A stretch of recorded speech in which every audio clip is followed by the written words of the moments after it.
This lecture is on installing Rtools. This lecture is primarily useful for people using Windows computers. People that are using Mac or Linux don't necessarily need this lecture.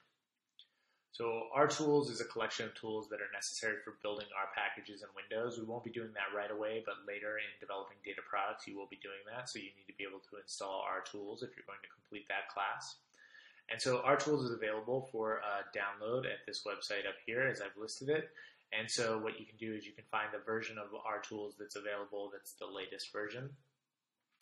And so you want to select the .exe download link that corresponds to your version of R. So you need to figure out what version of R you have and then download that version.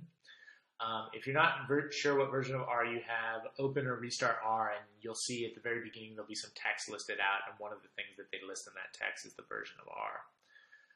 If you have the most recent version of R, you should select the most recent Rtools download. It's at the very top of the chart. And so if you just installed R for this course, then you will also need the latest version of Rtools.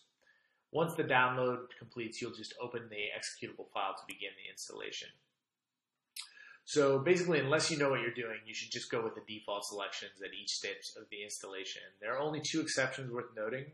So if you already have Cygwin installed on your machine, you should follow the instructions given during installation, and those instructions are also at this URL.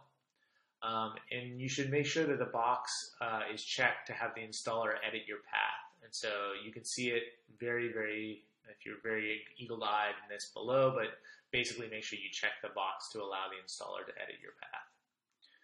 Once the Rtools installation completes, you can open RStudio and you install the DevTools package if you don't already have it.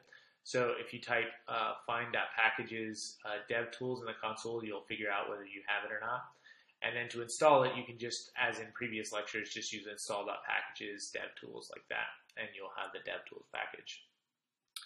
After DevTools is done installing, you can load it using library DevTools and then type find_rtools like this as shown below, and this should return a true, so you should see true printed out on the screen if Rtools installation has worked properly, and you'll be ready to go.